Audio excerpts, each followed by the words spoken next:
आज की इस वीडियो में हम लोग सॉल्व करेंगे chapter number 4 NCERT miscellaneous exercise of class 12th के ऑब्जेक्टिव क्वेश्चंस।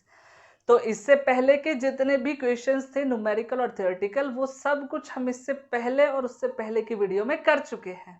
तो आज सिर्फ ऑब्जेक्टिव क्वेश्चन देखेंगे और यहीं पर इस चैप्टर को करेंगे फिनिश। तो चलिए शुरू करते हैं। तो पहला ऑब्जेक्टिव क्वेश्चन है क्वेश्चन नंबर 17। क्या बोलता है कि if A B C are in A P then the determinant this, एक डिटरमिनेंट गिवन है, वो किसके इक्वल होगा।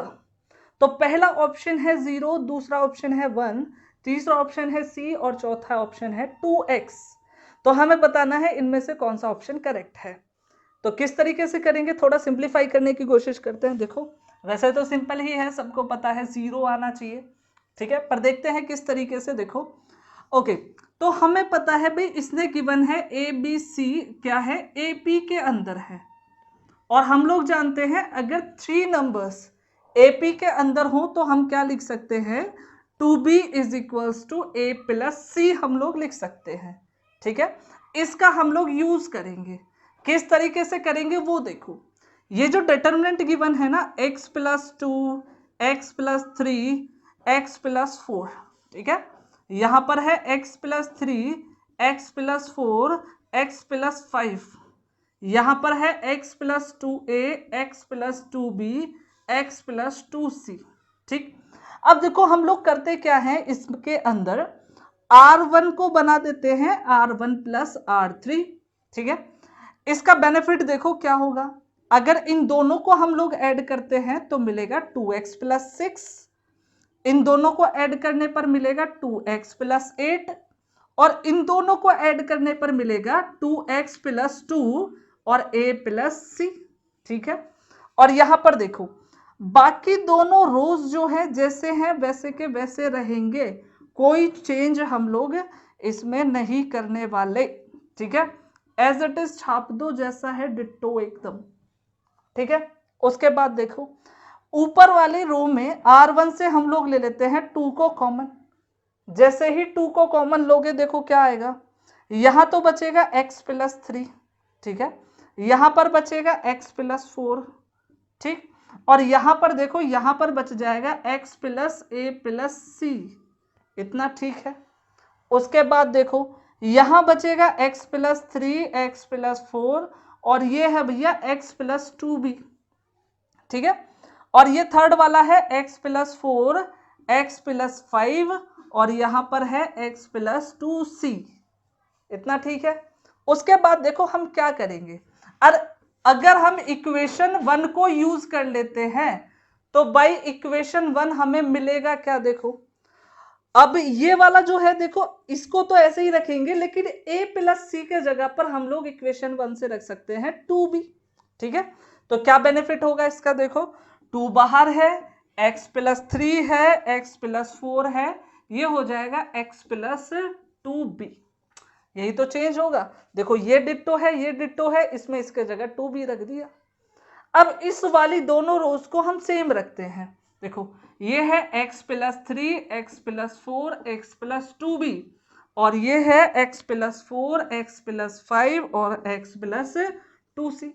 अब इससे हमें ये पता चला कि R1 और R2 दोनों हो गए आइडेंटिकल, और जैसे ही आइडेंटिकल हो गए तो इस टोटल की वैल्यू कितनी हो जाएगी, 0।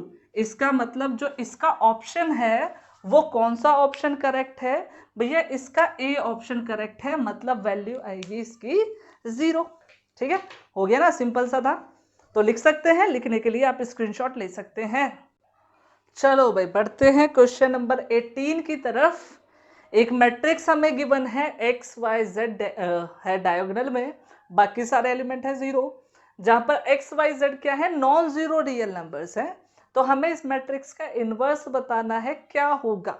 ठीक है, तो अपने मेथड से स्टार्ट करते हैं सॉल्यूशन। देखो a का अगर मैं डिटरमिनेंट कैलकुलेट करता हूं तो क्या होगा, ये है x 0 0 0 y 0 0 0 z। इसे सिंप्लीफाई करोगे तो डिटरमिनेंट इसका आ जाएगा x y z, इसका मतलब डिटरमिनेंट ऑफ a हो गया x y z। ठीक है, इसके बाद हम लोग कोफैक्टर्स निकाल लेते हैं। देखो कोफैक्टर्स निकालने भी इस वाले मैट्रिक्स के आसान है, क्योंकि सारे इसमें मोस्टली एलिमेंट क्या है, जीरोज है, तो कोफैक्टर्स निकालना भी आसान चीज है। देखो किस तरीके से करेंगे, देखते जाओ सिंपली। ओके देखो भाई, पहला वाला एलिमेंट देखो, तो साइन हमें पता है कैसे लेते हैं, positive negative positive negative positive negative positive negative positive, ठीक है। अब देखो A11 की बात करें तो ये हाइड हो जाएंगे, बचेगा YZ, तो ये हो गया YZ, ठीक है। इसकी बात करोगे तो ये आ जाएगा 0, और इसकी बात करोगे तो ये भी आएगा 0, ठीक है। A21 की बात करोगे सेकंड रो फर्स्ट कॉलम तो भी 0 आएगा। A22 की अगर बात करते हैं तो ये आ जाएगा XZ, ठीक है। और फिर बाकी ये दोनों एलिमेंट 0 आएंगे, कैलकुलेट करना मैंने बता रखा है ना, ठीक है। और ये वाला एलिमेंट भी आएगा 0। अब बचेगा A33, A33 की अगर बात करोगे तो ये आ जाएगा XY, इसको हम लिख देंगे XY, ठीक है। इसकी हेल्प से हम लोग क्या बना सकते हैं, कोफैक्टर मैट्रिक्स। तो हमारी जो कोफैक्टर मैट्रिक्स बनेगी, कोफैक्टर मैट्रिक्स क्या बनेगी भाई, लिख देते हैं किस तरीके से भाई, कोफैक्टर्स का ही तो यूज, कोफैक्टर्स का यूज करना है, किस तरीके से करेंगे वो देखो भाई। कोफैक्टर क्या है, YZ है, YZ लिख दिया, फिर 0 0 है, फिर 0XZ है, 0XZ 0 है, फिर 0 0 XY है, ये हो गया कोफैक्टर मैट्रिक्स। और जैसे ही इसका ट्रांसपोज करेंगे तो एडजॉइंट मिल जाना है, तो कर दो ट्रांसपोज और ले लो एडजॉइंट। देखो भाई करो ट्रांसपोज, तो पहली रो है YZ 0 0, इसे बना देते हैं पहला कॉलम YZ 0 0, ठीक है। दूसरी रो को बना देते हैं दूसरा कॉलम, तो 0XZ 0, और तीसरी रो को बना देते हैं तीसरा कॉलम, तो ये हो गया भैया एडजॉइंट A। इसके बाद अगर हमें A इनवर्स चाहिए तो फॉर्मूला था 1 determinant A into adjoint A। तो डिटर्मिनेंट A की वैल्यू देखो कितनी है, XYZ है, रख दो भाई XYZ, यहाँ पर सब्स्टिट्यूट कर देंगे, यहाँ बचेगा YZ 0 0 0 XZ 0 0 0 XY।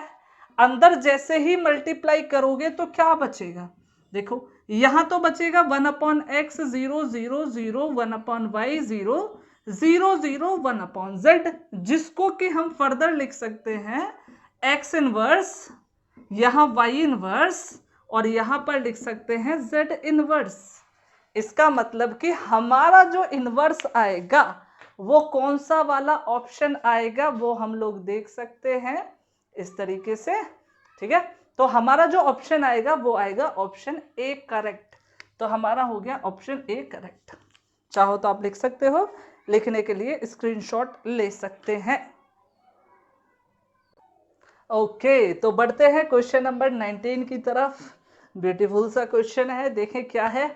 गिवन है कि let A is equals to, एक मैट्रिक्स हमें गिवन है जिसकी फर्स्ट रो तो है 1 sin थीटा 1, सेकेंड रो है -sin theta 1 and sin theta, और थर्ड रो है -1 sin थीटा एंड 1, और थीटा की जो रेंज है वो है 0 से लेकर 2π तक, और हमसे पूछ रहा है डिटरमिनेंट ऑफ A, इनसे ये जो ऑप्शन है इनमें से किसको सेटिस्फाई करता है, ठीक है।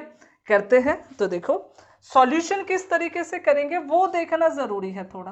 देखो A जो हमारे पास मैट्रिक्स है ना वो है 1 है, यहाँ -sin थीटा है -1 है, यहाँ पर है sin थीटा, यहाँ है 1, और यहाँ पर है माइनस का sin थीटा, ठीक है।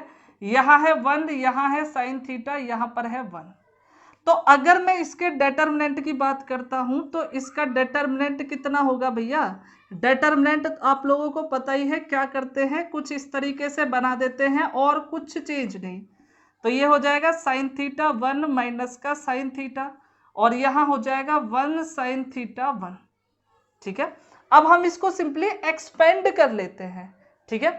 देखो क्या होगा, पहली रो तो ये हो जाएगा 1 प्लस ये हो जाएगा भैया साइन स्क्वायर थीटा, ठीक है।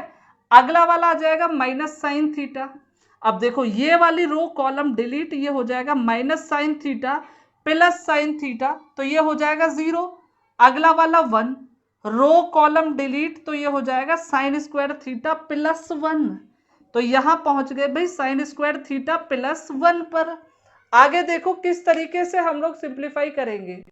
देखो आगे सिंप्लीफाई करते हैं, देखो क्या होगा, ये तो हो जाएगा भाई 1 प्लस साइन स्क्वायर थीटा, और ये हो जाएगा साइन स्क्वायर थीटा प्लस 1, है ना।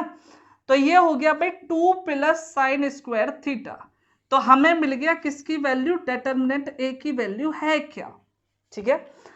लेकिन हमें जो वैल्यू चाहिए इसकी रेंज बतानी है, किस रेंज में होगा ये, ठीक है। किस तरीके से करेंगे, देखो समझ जाओ, अभी बताता हूं। ये है 0 थीटा इज लेस देन 2 पाई, इसका हम यूज करने वाले हैं। देखो अगर थीटा की बात करें 0 से लेकर 2 पाई तक, तो हमें ये पता है कि भाई साइन थीटा की वैल्यू की बात करें तो -1 से लेकर कहां तक होती है, +1 तक, ये वैल्यू होती है साइन थीटा की, ठीक है।